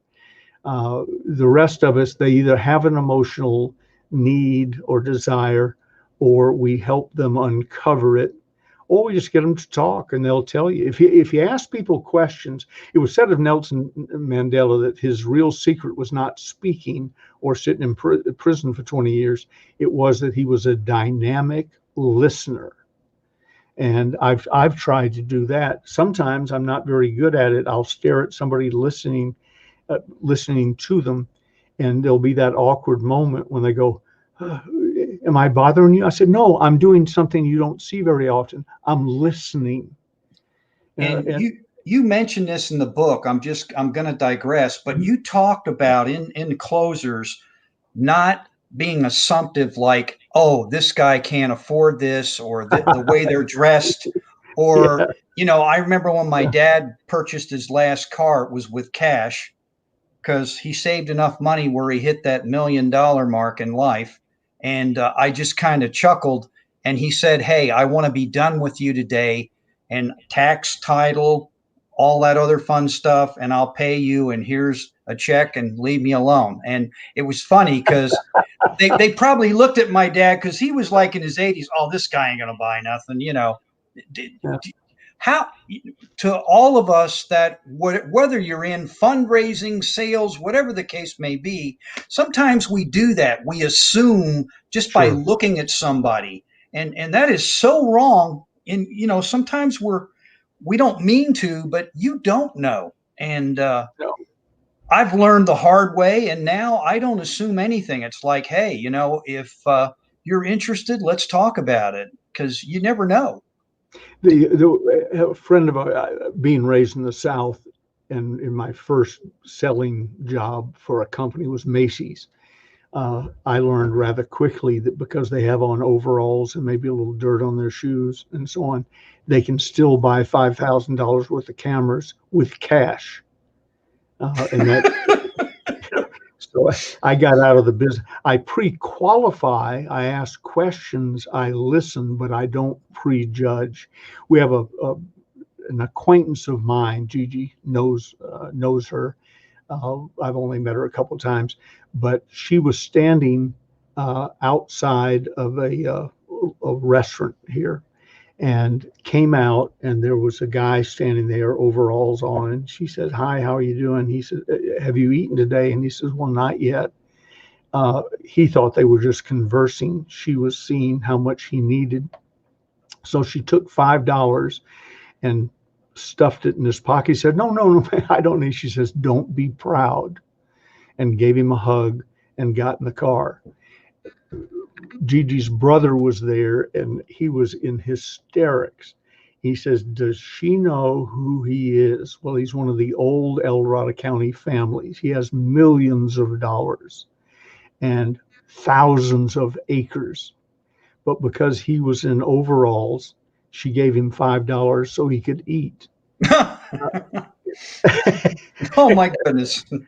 And I've been in situations like that. I learned my lesson at Macy's when a guy literally, I had to decide whether to deal with the guy in the suit in the sporting goods department or attached to the department, the camera department. Camera guy was in overalls and dirty. The suit guy had his son with him, and they were in the football equipment thing. Long story short, half an hour later, I put the slip in the pneumatic tube. You remember? Are you old enough to remember those? You Oh put yes. shoots up to Oh the my God. accounting department. Oh Yeah. my goodness. He'd spent $19 on some cardboard shoulder pads and the cheapest football we had. A few minutes later, the tube comes back down, but his credit card isn't there anymore. They kept the credit card up in the other Oh my room, goodness. and they said, credit denied or something like that. Meanwhile, a friend of mine, Hart Bro was his name, comes back from lunch, finds the guy standing in front of the camera counter, and he says, "May I help you?" And the guy said, "Yeah, I'd like this and this and this and this and this," and reached into his pocket and pulled out the cash. So, Which leads me to my next question. We're talking about money and all that. Think and Grow Rich. Now, you know the here's gentleman my there. copy. Yeah, that's the autograph version. Hold that up. That's the one I want. And Ken Wall says, "Does this guy know anything about Napoleon Hill?" Talk to us about Dr. Hill. What type of guy was he? You know? Great guy. By the time I met him, he was given to me as a coach, a mentor. I don't think we used coach in those days, but a mentor. Paid $50,000 to be my friend for a year. I said it's like Rodney Dangerfield, who used to say that the family had to tie a pork chop around his neck so the family dog would play with him. Well, they had to tie Oh my goodness. a $50,000 check around my neck so Dr. Hill would be my friend. But rather quickly, he became my friend. He was 84, I was 25, and he worked for me the last 2.5 years of his life. He wasn't there 24 hours a day, 7 days a week. He lived in Columbia, South Carolina. We were in Marin County, California, but he would come out for a week at a time or so. We had a room in our house called the Dr. King room, the Dr. Hill room. It was his room. At the end of my conference table, there was a chair to my left. That's where he always sat. And when the crowds came in to board meetings, so on, to work in my office, they would sit in that chair if it was the last chair available, but it was Dr. Hill's chair, and everybody knew it. And he was just a very kind man, uh, and taught me a tremendous amount of things: patience, focus, take action, integrity in everything that you do, and was a tremendous influence in my life. And I'd already, quote, arrived. I was 25 and president of this big company. But he came along and was a tremendous help to me. And did he have struggles? Did he go through financial situations too? Yeah, small world. Uh, he Think and Grow Rich had its run, sold some books. Might have been a bestseller, I don't know, but back then, before Amazon and the internet and all, getting word of mouth to bookstores was Right. sort of difficult. So it had had a little run, and then, and I struggle with how to tell the story. How do I say when I knew the guy? But I bought a company from a guy named Morris Pickus. He was a much older guy. He was briefly my partner before I finished buying him out. And he had heard, I had left Holiday Magic by then. He had heard that Dr. Hill worked for me. And he said, well, Dr. Hill, I'm paraphrasing, but the gist of it was Dr. Hill owes me one. I said, why? He said, well, many years ago, I made an appointment and call as a business consultant to call on W. Clement Stone, who I came to know as Clem over the years. But so I did what we used to do in those days. I bought him a gift, almost like a hostess gift where you bring a bottle of wine. You've made an appointment with a guy to go call on him. So Morris Pickus went to a bookstore, was in an airport. I don't know how he came across it. He'd never read the book, but he'd heard about it. He picked up a copy of Think and Grow Rich and took it to the meeting and gave it to Clem Stone as, here's my glad to meet you gift. Clem Stone read it, loved it, made it required reading for everybody at Combined Insurance, which at any given, with turnover, I don't know how many millions it was, but with turnover, at any given time, 300,000 people work for Clem Stone. And in one of it, I was asking Stone one day, he appeared at a couple of our seminars, and we were at least good acquaintances. We weren't buddies, but I mentioned to him, I said, I had a business partner, he's deceased now, named Morris Pickus, who claims he gave you the first copy of Think and Grow Rich. He says, it's true. He said, have you read my books? And I said, yeah. He said, well, you haven't gotten very deep in them, because in the foreword of, and he named one of his famous books, I say, a business consultant named Morris Pickus called on me, gave me a copy of Think and Grow Rich. Well, here's the punchline to that. Because he loved it, he turned Think and Grow Rich back into a bestseller, rescuing it from total obscurity. He tracked down Dr. Hill and hired him, rescuing him from obscurity, and then partnered with him for a while and was his manager. So, we go around the circle and Dr. Hill's working for me, but we would have never heard of Dr. Hill had my business partner not given Clem Stone a copy of the book. This is a whopping $2.50 when I bought it. I'm embarrassed to tell you that. Think and Grow Rich. And then this one is the next one coming up here, The Success Through a Positive Mental Attitude. Mm-hmm. That's another one that he partnered with Napoleon Hill on. Right. If you read that, when you get a chance in the front, that may be the book where he mentions Morris Pickus. Yes. Ben, you have all these stories, all this wisdom, all this knowledge, and excuse me, for those of you that are, if you've ever been to an Orthodox church, my wife is Greek Orthodox, so yeah, that's where we go, downtown Atlanta. But there's something they always say: wisdom, let us be attentive, brothers and sisters, or brethren, as they say, the priest. And you give us so much wisdom, and to me, hope. I'm so glad that I started reading Closers One, and it's not the book you think it is. It's the stuff that we were talking about earlier, Ben, when you teach throughout the book what a closer is. It's not someone closing deals. A closer's more than that. It's a person of integrity. It's a person that cares. It's a person that gives. And you've got to, if you get this book, and you can go through Ben's wife, Gigi, Franzoni Books. And I can just picture Gigi extrapolating and stealing Ben's books and creating a cottage industry. But my point being is there's so much to learn out there. And, it's like you're just getting started. I mean, you've got tablets all over your house. You got this laying here and there. And I can just see Gigi freaking out and say, Ben, pick up your notepad or do this or do that, but you're constantly reading, preparing. You're doing all these things. I've heard Jeffrey Gitomer say it, Ken Walls say it, Joe Soto say it. I mean, all these people, and it all comes down to what are you reading? Who do you hang around with? Who's mentoring you? Ken Walls has created this out of this virtual group, a coaching group, which I call like a pseudo mastermind. And we bounce ideas off people. And, it's just a continual learning process. I mean, what do you think about that? And yet, the next breath, you hear people, excuse me for using bad language, bitch and moan about what's not available. And I remember you told me the last time you'd be living in a castle if you would have had during your direct sales days in the 60s. If you would have had all this internet and everything out there, you would have blew it off, rock the damn house, man. You'd be living in, mansions, and you'd be with kings, queens, and everybody else out there. You didn't have that, but look what you did without it. And, you networked your rear end off and made things happen. I mean, how do you feel about this today?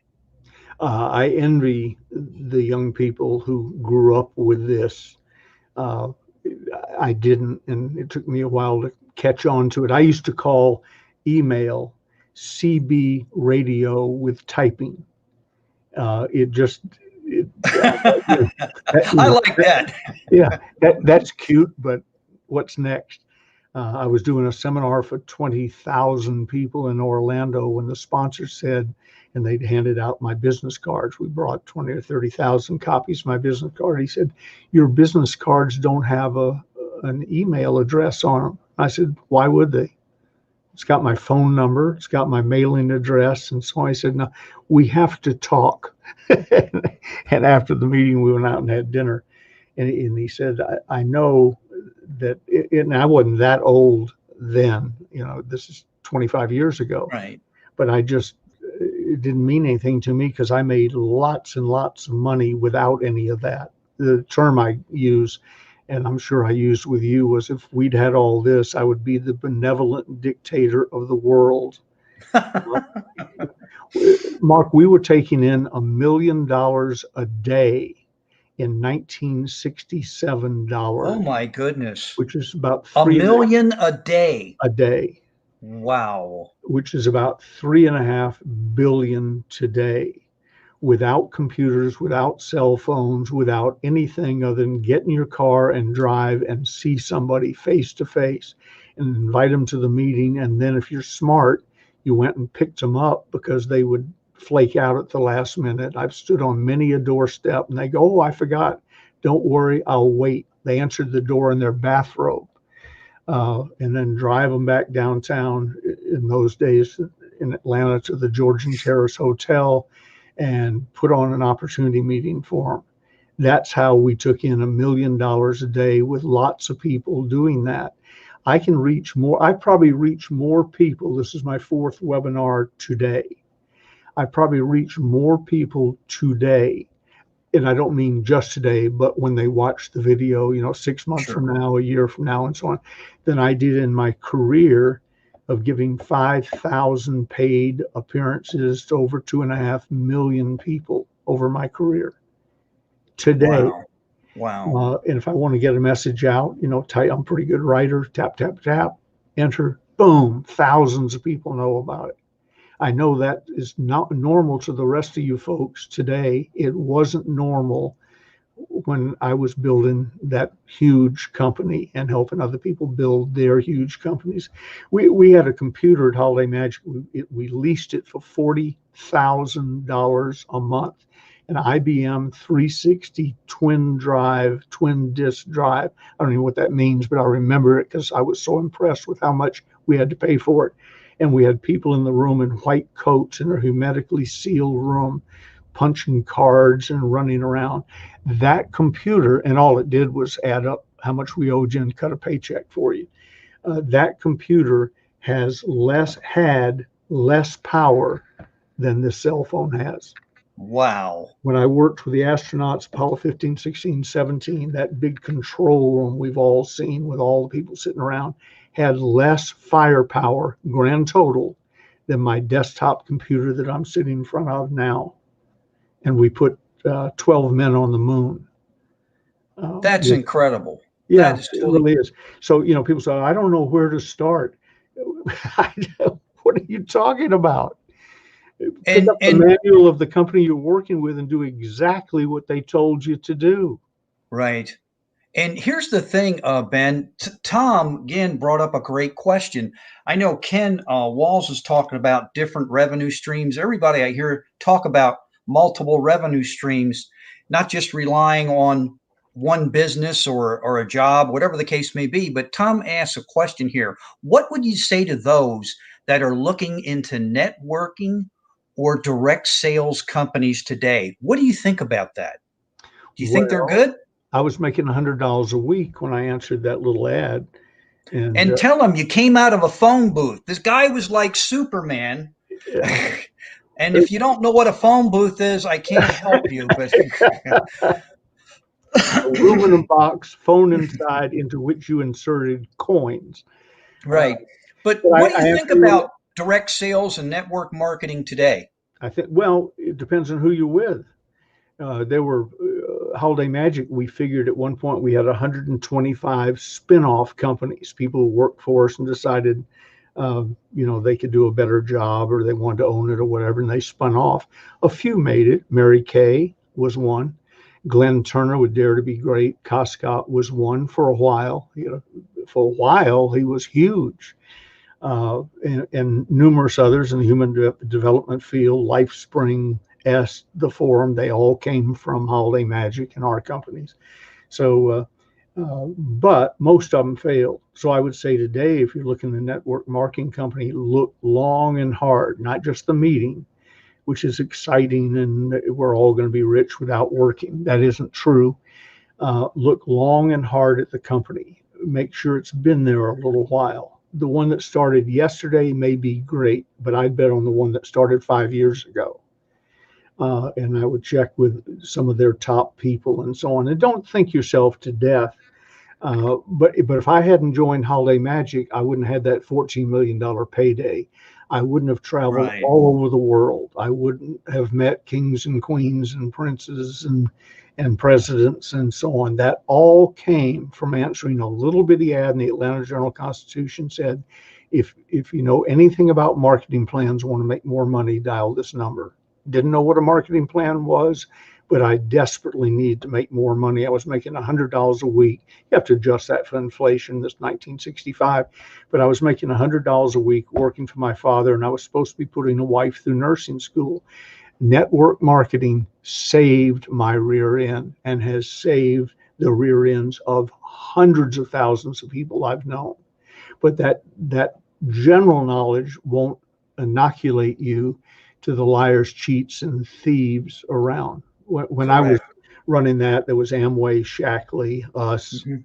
later Dare to Be Great, and Coscott, and Mary Kay, who was never really multi-level, but she was, uh, and so on. So now the good news is there's many to choose from. The bad news is within them, there's some really bad actors.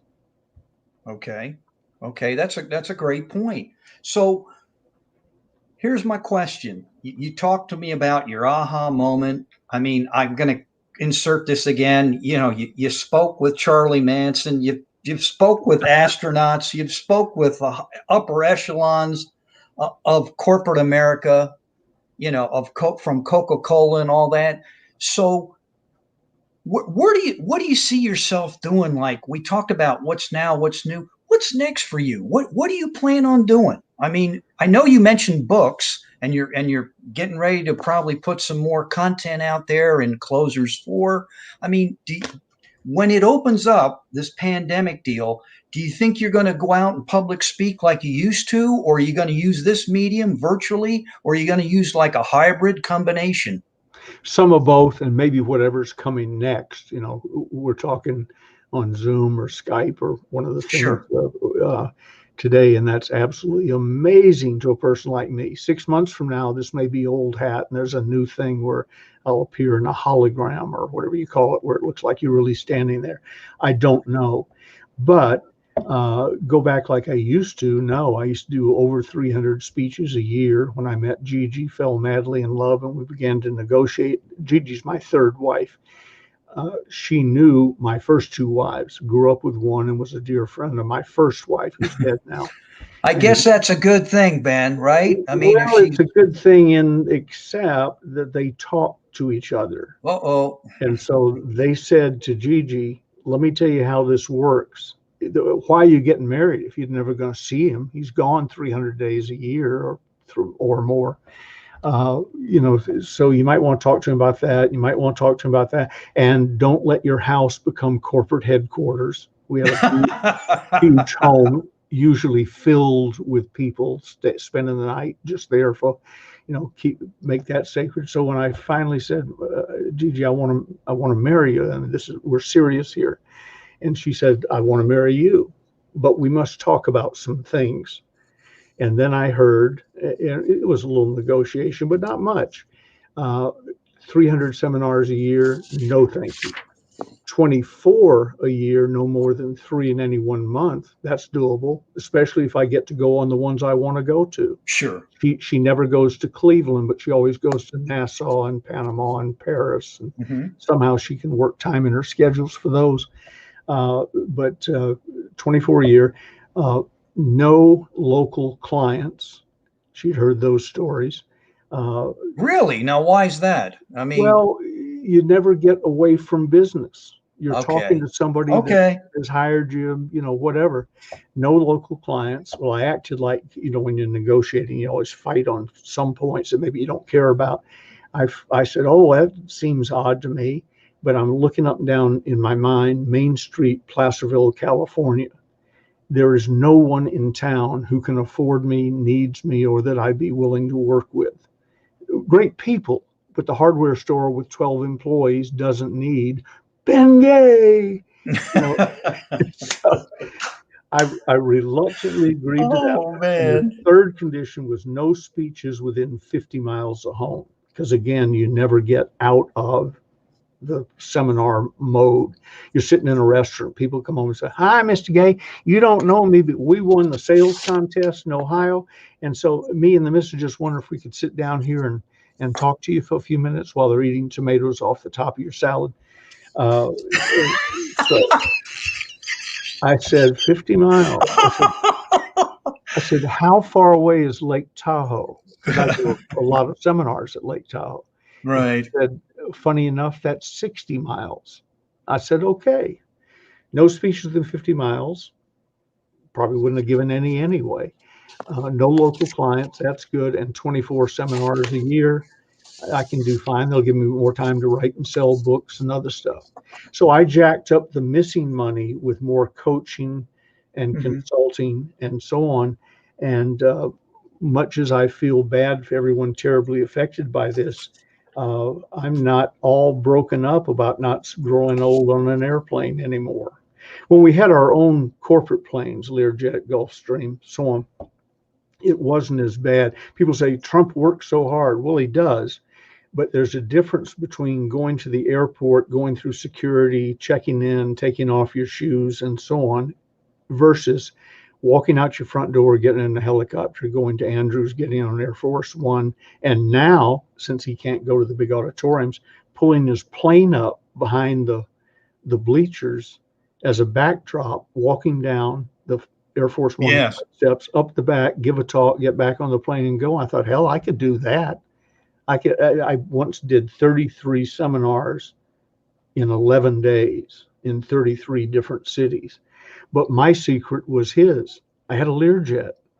But with the Learjet, it's not as glamorous as it looks. I help Art Stagg, our corporate pilot, load the plane and unload the plane. Oh, wow. Trump isn't loading Air Force One.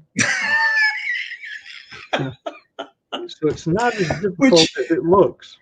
Which leads me to a couple questions here before we wrap this up. Would you say Jimmy Rucker was the greatest of all time master closer? Now, people are going to laugh at me because I put this out there. We kid about Muhammad Ali, who said, I'm the greatest of all time. But you mentioned about how James Rucker was a master closer. Is that true? Yeah. And what made him a master closer, Ben? The same thing that didn't make him a good sales trainer. He didn't know. He was just Jimmy Rucker. He was cute. The ladies loved him. The men weren't threatened by him. He had deep dimples, little curly hair, and he didn't try and become something he wasn't. He wouldn't sell anything he didn't believe in. When he believed in it, he learned how to sell it. He memorized the scripts or whatever. And Everybody, sales infiltration, the last chapter in the Closers Part 2, is me writing, thinking about Jimmy Rucker. I I wrote was going down, to ask that yeah, because you mentioned it's a natural process. yeah. And if you tried to get information like Jimmy to explain this to you, he couldn't No, because it's so natural, a he'd process. say, just do what I do. And I said, Jimmy, that's the problem. People don't, we can all learn the scripts and the procedures, and you walk in this way and you do this. And if you're on stage, you walk to the left and you gesture and so on. But that's not what you're doing. He said, well, just then watch what I do. A quick Jimmy Rucker story. Forgive me if I've told you this before, but this is one of those that only a sales infiltrator, master closer could get away with. Holiday Magic Meeting, Georgian Terrace Hotel, Grand Ballroom. We have 2 or 3 prospects lined up in front of us. I've just given the meeting, come off stage, and we're sitting there, and Rucker is doing the close. He's got out the legal pad and he's drawing the circles. You know, the first position is this, second position is this, blah, blah, blah. And we go through it, and everybody buys. And got out their checkbooks and started writing checks. $5,000 in those days, 50,000 today. Some said hold the check for a day or two, but basically they got the money. And this one guy says, I would buy, but I forgot my checkbook. Now, what are you going to do with that? You know, and Rucker stands up, dimples flashing, and says, oh, no, you didn't. And today with Credit Card Society, people don't know, but we all used to carry checkbooks, and they were always on the inside pocket of our sport coat or suit coat. Rucker says, oh, no, you didn't. Reaches over, lifts up the guy's flap, or his collar, reaches in where the pocket ought to be, pulls out the checkbook, and he says, here it is, and puts it down in front of him. The guy said, oh, I didn't realize I had it, and wrote a check for $5,000. Now, if you and I had done that, Mark, he'd have punched us in the face. Yes. Or screamed and I wouldn't dare reaching for somebody's wallet or credit card. I mean, no, it wouldn't cross my mind. But Rucker was so lovable and believable that he did that maybe more than once. I saw this, you know, get out the lie detector. I saw this. And I remember I was raised a Southern gentleman, as was Rucker, but I was raised in a little higher strata than Rucker was. I sort of leaned back thinking, you know, this is not going to go well. And the guy laughed and wrote the check. Now, how much was the check for? 5,000? 5,000, yeah. Oh, my goodness. 50,000 today. You got to be something special to get away with that. And when in the car leaving or standing outside moments later, I said, Rucker, I don't believe it. And he said, believe what? I said, when you reach in the guy's coat pocket, and he said, well, I knew he had it. I knew he wanted to join. He didn't understand the question. Oh my goodness. So he wasn't too politically correct as attuned to those. He was not attuned to what they wanted to do. He was attuned to what he came there to do.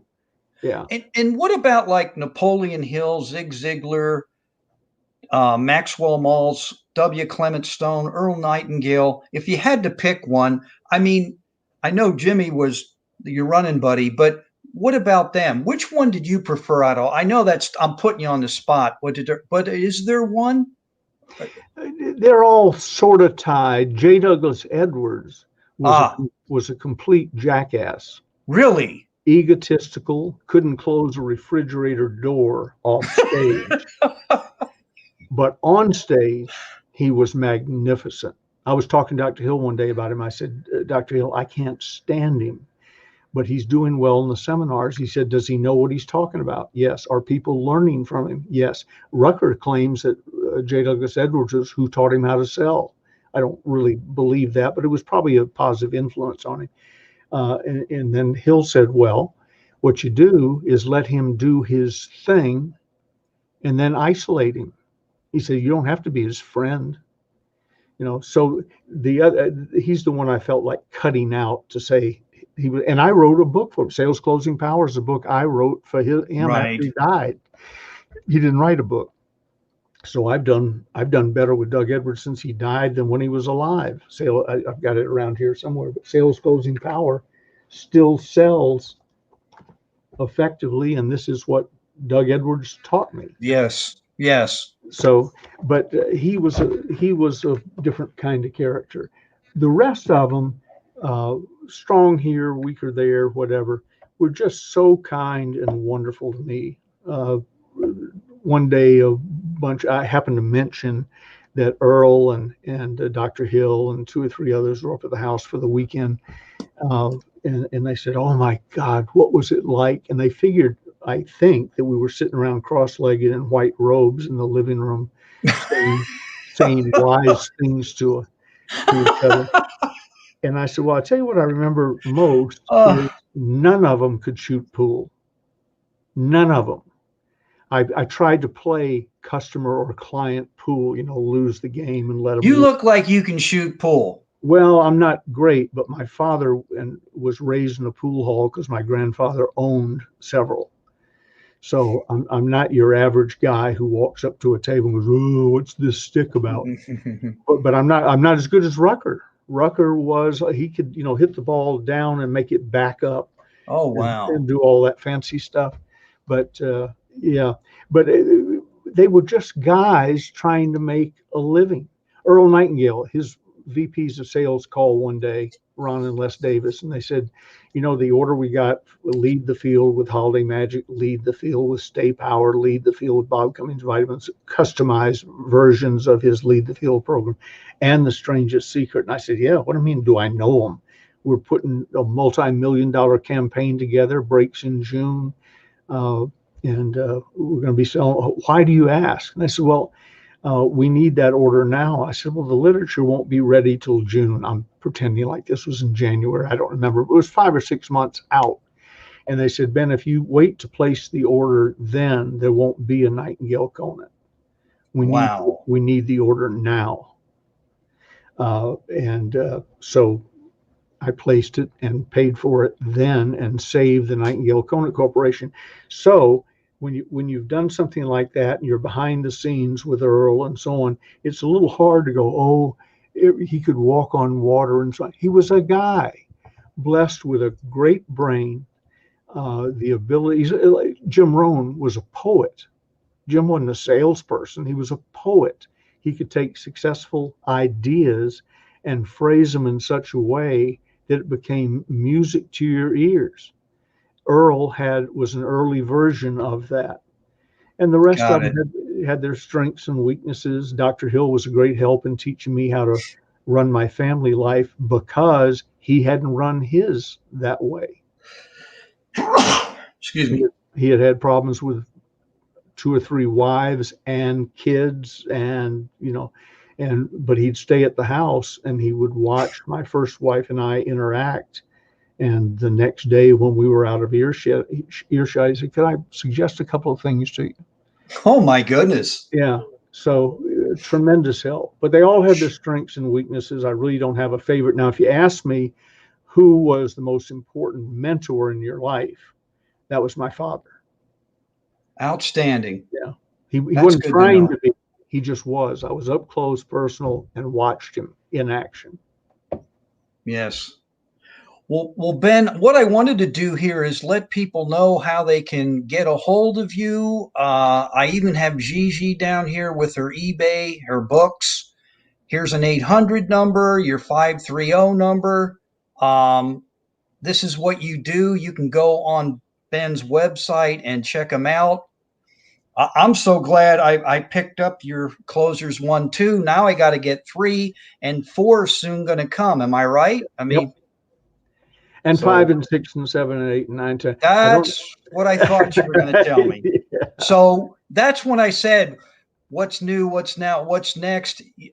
You're the type. That's why I say you motivate me because you're just going to keep doing it until you wear out, man. And that's what I've learned about hanging around people that achieve. You've been to the mountaintop, you've lost, you got yourself back up. You've been through struggles, trials, tribulations, and that's why everybody's freaking out over this COVID thing. And I know a lot of people lost some jobs and all that. And I've said, it's not that big a deal, man. You're going to get through it, but Absolutely. it's like everybody's looking for this money to come into their hands. And, I'm like, well, figure something out. There's things you can do. I mean, I didn't think 11 years ago, Ben, when you said about going to door, yeah, I had to sell lawn care. Boy, that was very unique. And Unique people told experience. me to get off their property. You get through Much. that, you'd make a good Mormon Oh, yes. Well, some of them or thought or that too. or Yes. Jehovah's Witness. Yeah. Yeah, we wore like a white. It wasn't a. It was a button down like white jersey golf shirt, but yeah, we had that appearance with the khaki pants, and I'm like, oh Lord, that's what I was thinking in the back of my mind. They were going to think I'm a Mormon or something, and Well, if you're building a sales organization and you can get into a nest of Mormons or Jehovah's Witnesses, and I'm not talking religion, there's your happy hunting ground because they've had doors slammed in their faces for their entire late teens on. yes, Doesn't phase them at all. I mean, they just, bam, next. yes. They're down the street. And that's my whole point here in conclusion. You've seen the good, bad, the ugly of sales. Yes. Yeah. Well, you know what, Tom? That's the company that he said True Green did that. Yeah, I He saw that. brought it up. And yes, that was the one. 11 years ago, I wore their infamous logoed shirt and knocked on doors. And I actually had fun with it until cops pulled me over and I had to show them credentials. And I've got to ask more than once to get out of a subdivision. So, Yeah, but when you have to pay bills, you do what you got to do to make it work. absolutely. And that was my motivation. I'm like, well, man, I know he told me to leave, but he didn't tell me about this portion of the subdivision. So I'll go over here. And then they'd come back and say, look, man, we told you. Oh, did you mean this too, officer? I'm sorry. You know, Where does your empire end, yes, officer? yes. He was begging me. He's like, look, you're a good guy. You just need to get out of here. I got too many people complaining. They think you're casing their homes and you're going to like hit them after hours, at nighttime or something. Because, I'd look at their lawn and I'd try and figure out square footage and, all that other fun stuff. But I digressed here a little bit. Ben, I just want to say thank you so much for joining us. I know Tom Ginn probably wants to get involved in his G Force. So I'll have to, since I have your email, I'll have to tag you in to Tom. He has a little program he does. You bestow upon us so much wisdom. I mean, you just don't know. And for me to be sitting on this end of this thing and listening to you, I could listen to you all night. We've gone close to 2 hours, believe it or not, and I'm not bored you know uh it's just amazing, the stuff that you've gone through. I mean, yeah, I had some great conversations with one of those Mormons that came to my door. Once he accepted that I was happy with my thing, he respected it. Oh yeah, they always get you to try and come to their side. We've all been there with that, but and I respect what they do, but I just, when I said that at the beginning, and I'm going to read this quote so everybody can hear this. A legend is an old man with a cane known for what he used to do. I'm still doing it. Miles Davis. Well, guess what? Benjamin Franklin Gay is still doing it. So yeah, he's a living legend that's out there doing it. And Ben, I totally respect you for what you do. And I truly mean this, seeing how you lived in the South, you do bring a certain amount of dignity, style, and grace with your approach. And it shows, even though it's down and dirty on Closers One, it's the way you write it. And I truly appreciate that. And I think Gigi's lucky to have you around, Yeah, me notepads and too. no notepads and all, Gigi. I know you probably don't know that, but I think he's a neat guy. Let Ben know I only keep it to 4 hours. Ha ha. Tom's telling you can go 4 with him. Saw that. So, but yeah, I mean, if public speaking comes back in vogue in the flesh, I mean, I can't see why people would not want to listen to you. You have so much to offer, and people in sales need to know about you, younger people. There's a lot of people out there, you get online and they tell you how much money they made and they've done this. And I respect that. But, you know, where you came up, how you developed, I mean, if you had these tools, man, you'd make us all look like, morons. I mean, because you had to physically go get people, talk to people, drive to people. You didn't have all these conveniences of point and click.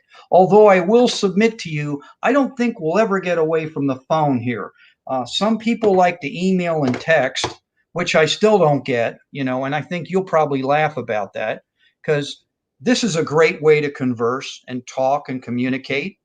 And I'm all into virtual. It's just one of the many tools. But some people still say, well, I sent them an email, I texted them. I'm like, yeah, but did you call them? And some people have an aversion to the phone. Yeah, a lot of people do. It reminds me of the greatest psychological fear, supposedly ahead of death by fire, is public speaking, and which I've always found amusing. I'm more comfortable on stage than I am at a small gathering in our living room. I always go off volunteer to do the dishes because while washing the dishes, Really? yeah, I'm looking down in the sink and I don't have to talk to anybody. And I'm not part of Gigi's family. I don't know Uncle this. I am. We've been together 23 years. I've known her for 40. But Uncle Silvio this and Uncle this, that, I don't relate to those stories. So I'd rather wash dishes. I got you. But put me in front of 15, 20,000 people, I am in heaven. It's just, What does she think when you're out there doing your thing in front of these people? I mean, when she's shocked. She just can't imagine. When we got married, that was another promise. I would never force her because the other two spoke in front of groups and so on. right. Sort of got pushed into it. And she said, and I don't want to ever speak in public. I said, fine. Wow. So, but she does do more than she knows. One day we were doing a seminar in Atlanta for the Scheduling Institute, a bunch of dentists. And I sent them to the back of the room to get the whatever package and so on. And Gigi was at the back of the room. A few minutes later, I go back at the break and she's standing on a chair addressing 30 or 40 people. And then you get this, and then you get this. I said, my conscience is clear. I didn't ask her to do that. I asked her to sit at a table and take order forms, Oh, and wow. then do this, and then do that. So when they all cleared out and went back to hear Dan Kennedy, whoever the next speaker was, I said, "How did we do?" She said, "I think we did all right. I sold $89,000 during that lunch break." I said, "What?" If she'd sold 200, I would have been pleasantly surprised because a lot of people don't have Wow. living. So $89,000 during a lunch break by a lady who doesn't want to speak in public. Mm. And how did the Ranzoni book situation come up? How did that develop? And how did she steal your books? I'll just be blunt, as you say, it's stealing, but requisitioning books and then selling them Relocate. again. She Excuse me? relocates them. She Oh, relocates, okay. moves them from my warehouse to her warehouse. The reason Mark is asking that to you viewers and listeners is how come at Gigi's website, it's an eBay thing, stores.ebay. By the way, it's not shown right on there. So stores.ebay.com/Ronzoni, Ronzone books. The reason she sells them for less money there than I do on my website is Gigi goes into my warehouse.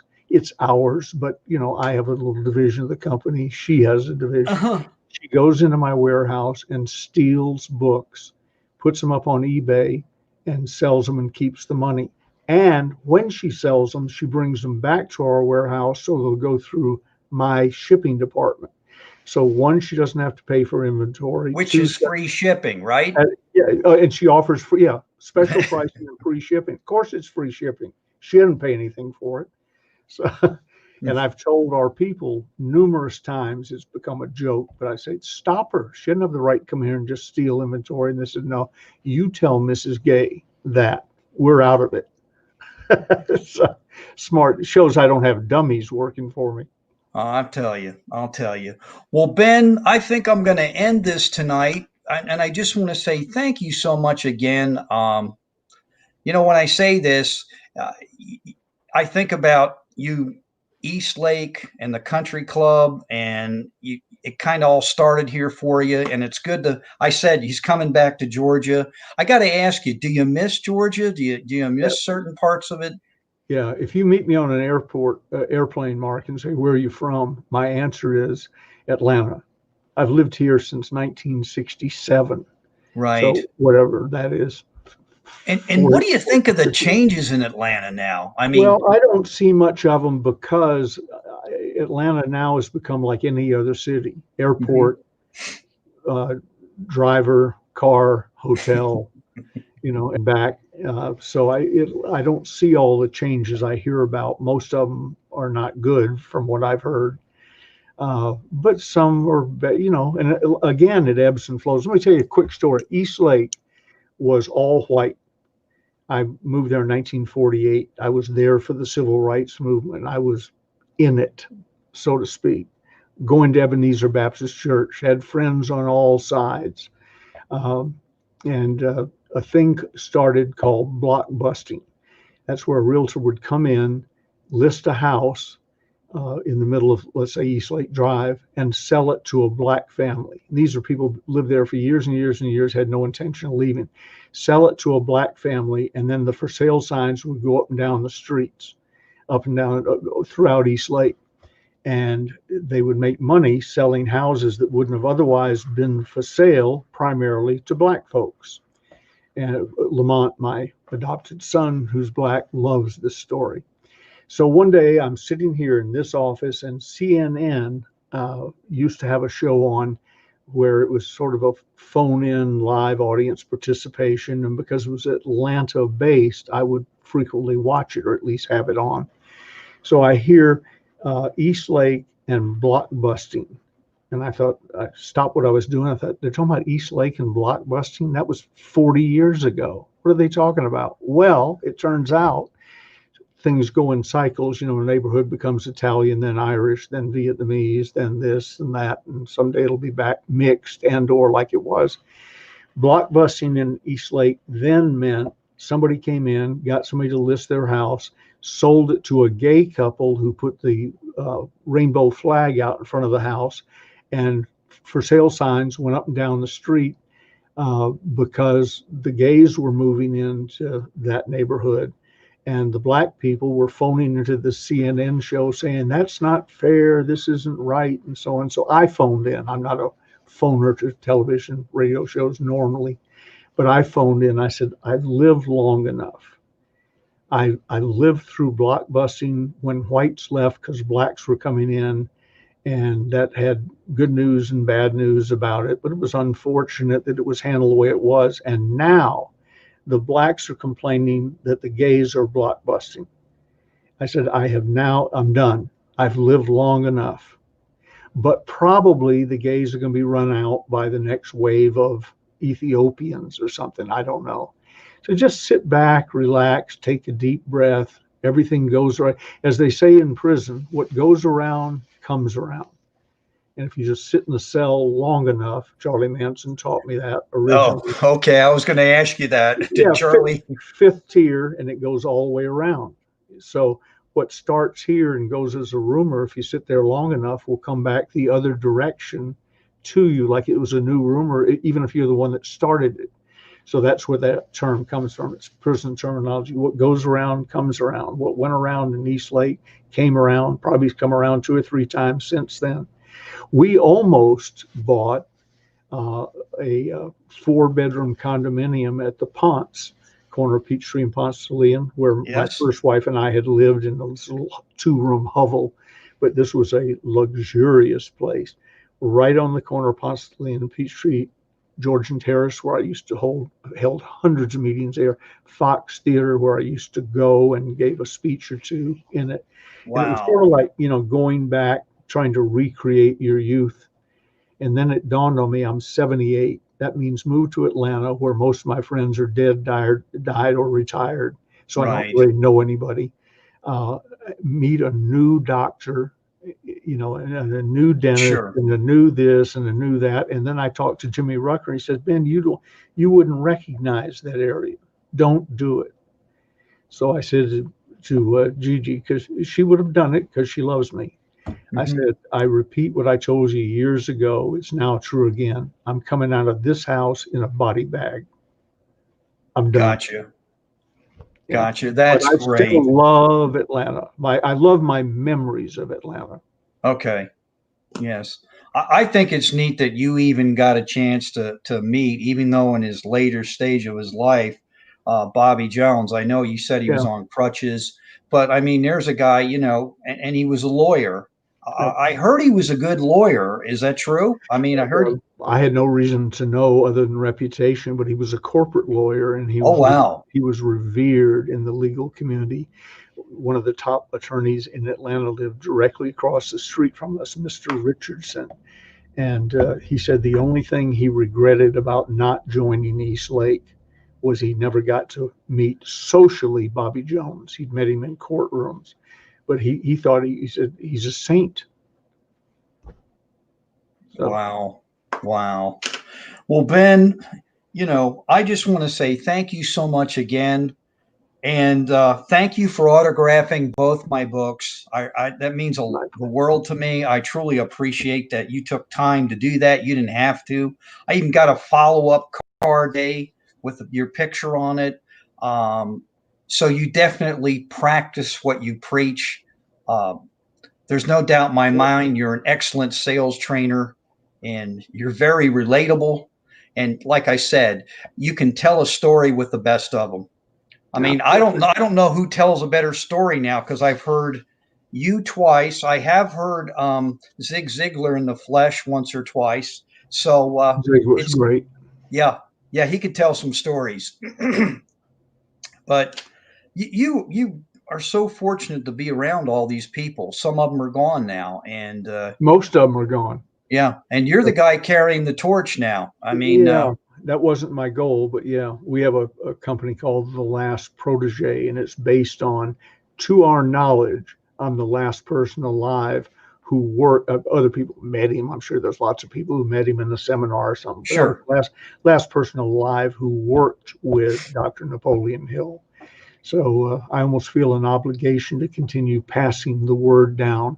And then for too long, nobody will know it came from me or Dr. Hill or Earl or what have you. But what's important is that it gets passed. And a lot of people won't know that it really came, a lot of my stuff really came from my father. Really? Yeah. Wow, that's incredible. And was he a master salesman, your father? Yeah. He didn't talk about, he never went to a sales training class to my knowledge. Mhm. He came to a couple of mine after he was doing well and I was doing well. He came just Right, as a courtesy, but he never went to a seminar to learn how to sell. He came up in the Depression, and it was learn how to sell or starve to death. right. So he was smooth. He was really really good, and he taught me some of the basics. Sell what you believe in. 85% of all the problems in selling go away when you sell a quality product or service that's competitively priced, doesn't have to be the cheapest, and you spend your days talking to people qualified to buy it. Dad did that. He didn't think that was a miraculous breakthrough in thinking. He just did it. And There comes that word value. Your dad was selling value, yeah, yeah. Yeah. And he And built a chain of portrait studios in New England, 40 some odd wow. studios using that basic thing. Went to California to, I think, break into the movie business. He looked like James Cagney and he could sing and dance. And so when I really believe he sold the business and we went to California for that reason, he didn't, my mother didn't like California. We wound up staying a year. He said, fine, we're going to Florida to buy a real estate company. On the way to Florida, stopped to see his uncle, my great uncle, who owned a food brokerage company. I got the mumps the morning we were supposed to leave. 10 days later, when I was over, my mother got them. So we were there another 10 days. In the 20 days we were there, my Uncle Arnold talked Dad into buying the food brokerage business, which was struggling. Dad didn't know anything about the food brokerage business, built into one of the largest in the southeastern United States. So he was one of those Wow. people that you could just drop him into a situation, and he came out smelling like roses. He was good. He might have been my first rucker, and I didn't realize it. Yes. And you said Jimmy uh, was the master closer. I mean, you would have to say that's the best you've ever seen, right? Seeing I've that read. I that's mean, Ross Perot broke records that no other salesperson has ever come near, and Rucker never did anything like that. But Rucker wasn't at IBM in that situation. Had he been, he'd have been the one salesperson there. He was number one in the situations he was put into. gotcha. Gotcha. That is amazing. Well, everybody, I'm going to conclude this tonight because we have gone the full gamut of 2 hours, and I just want to thank everybody for being here. I appreciate you. I really do. My heart's filled with a lot of gratitude. Ben, I feel like I know you. I guess you're We like do my know, older. we know each other. I know, but I said I feel like you're my older brother or uncle. I'll never forget what you told me offline. I have shoes older than you, Mark. Um, so, and we all know how old Mark is, and that's a compliment, and I thank you. I'm in awe by your stories, what you've done. If I can come kind of close, and I guess it all boils down to what Ken's taught us is who are you hanging around with? What type Mhm. of content are you getting from that individual? And, how are you giving back? And that's the one thing I think with our little group. I won't call it little because it's going to blossom into something huge here. But our Grow Live Academy, that's what Ken's trying to teach us is to give to others and be respectful to those that have come before us. And that's why I love having people like you on. I could listen to you all day. I guess it's the way I've been raised, but I totally respect everything you've done and the way you share your story. you know, it was just incredible. And I've learned so much. And when I finish these two books, I'll probably call you back and ask some questions. What do you mean by this or that? And when you talked about that infiltration, I was like, okay, he's got to be talking about Rucker about this deal because That's who I had and in and you mind when and I that wrote it. there's the paragraph you said, and I did do it today, read it 10 or 15 times, and I'm like, okay, I get why he's telling me to do this, you know. So, but Ben, thank you. Um, be prepared because some people are probably going to say, hey, can you come on my live? Or I know Tom did. And I think that's great if you do because for even finances, you just have so much wisdom because you've been through the gamut. You've hit it, you've lost it, you got it back. And then, the other thing is you got Gigi, doing the book thing, which I think is great. She created her own cottage industry. You got to admire someone who will look you dead in the eyes and steal your stuff. Yes. Oh, and tell you she's not stealing. But we definitely have to continue keeping in touch, and I appreciate all your positive input when I get live. I noticed I went on live earlier today for Sales Concepts, and I saw these 4 fist pounds. I'm like, oh my God, he actually watched that. I'm like, good Lord, that stuff makes me nervous. Or like even when Ken does, but you know, doing this, it's like public speaking. It's not a big deal, right? It really isn't, but you got to practice. I've years and years ago, I went into some place and they had a camera on a tripod and a operator behind the camera, and no one had told me. It didn't make any difference. It wasn't my thing to approve it or not. But I looked around and I'd gotten used to standing in front of 4 or 5 thousand people. But I saw the camera and I was back to my first meeting again. Oh my God. Is do I walk over here? Does that restrict me? Does this That do that? stupid camera, right? Yeah. And the cameraman, I guess, sensed it because he came up to me and said, I'm just another spectator. Do your thing. And I've learned that with this. The only thing I still struggle with is like right now, I want to look in your eyes on the screen. Right. I have to remember to look in the camera, Camera. you know. Right. So that's a little Right. awkward, but Other than that, it's just public speaking from a seated position. It's fine. Right.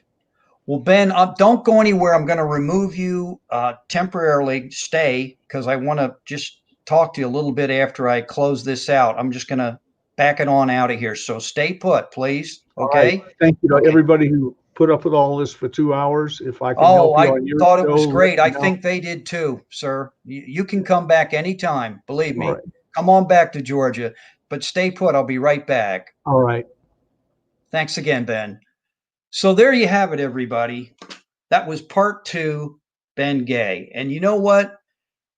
He is a living legend and a living legend that is still doing it today. Have the utmost respect. I'll say it again. This is a guy that has dignity, style, and grace at what he does. And we are so lucky to have people like this that are out there in the world to share their story, their truth, their wisdom, their knowledge. I just want to say thank you to everybody. Mark's Message, Peachtree Corners, Georgia, the peachiest place on the planet. And as always, everybody, as I tell everyone on Mark's Message, let's continually work at being a leader, being a friend, and being of service. And thank you very much again for joining us. And Benjamin Franklin Gay, you're numero uno in my book. And we'll have you back anytime. Thanks for coming back to Georgia. Good night, everybody.